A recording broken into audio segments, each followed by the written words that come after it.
John chapter 20 verses 1 to 9. Christ, our paschal lamb, has been sacrificed, let us then feast with joy in the Lord. On the first day of the week, Mary of Magdala came to the tomb early in the morning, while it was still dark, and saw the stone removed from the tomb.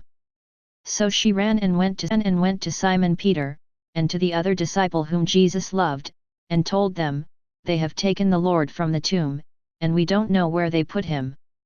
So Peter and the other disciple went out and came to the tomb. They both ran, but the other disciple ran faster than Peter, and arrived at the tomb first. He bent down and saw the burial cloths there, but did not go in. When Simon Peter arrived after him, he went into the tomb and saw the burial cloths there, and the cloth that had covered his head, not with the burial cloths but rolled up in a separate place. Then the other disciple also went in, the one who had arrived at the tomb first, and he saw and believed. For they did not yet understand the scripture that he had to rise from the dead. Notice how Mary ran to Peter, and the other disciple. Clearly, Peter is the recognized leader of the apostles.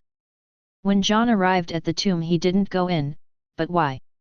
Peter considered the leader, and thus Peter would have the right and responsibility to enter first. Amazing, Peter had denied Jesus 3 times. He must have told the other apostles what had happened, yet he possessed the moral strength to do so. In fact, he was a born leader. Their first response must have been that grave robbers preceded them to the tomb. If grave robbers had removed the body, why would they have taken the time to remove the shroud and face napkin? The shroud was still in place as if the body had risen out of it. The cloth that covered the head was neatly folded in a different place. If grave robbers had stolen the body, they wouldn't have taken time to rearrange the burial clothes. John was the first to believe. He realized that the missing body wasn't the work of grave robbers but the work of God. In order to understand the significance of the folded napkin, we need to understand a little bit about Hebrew tradition of that day.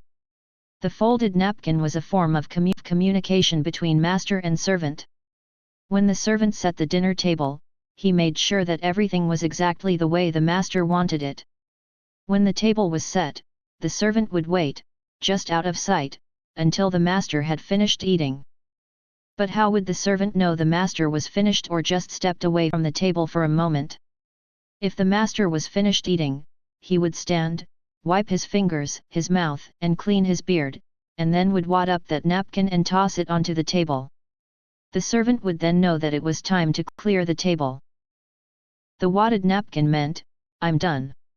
If the master got from the table, and folded his napkin, then laid it neatly beside his plate, the servant would not touch the table, because the folded napkin meant, "I'm not finished, I'm coming back." Certainly, Jesus will come back. Jesus improved Mary Magdala's life by removing her 7 demons. The result of his action was that she became a believer and followed Jesus wherever he went. Only, John, the youngest of the apostles, had enough faith to risk his life by being present at the foot of the cross. Both Mary Magdalene and John had recognized Jesus' hand working in their lives.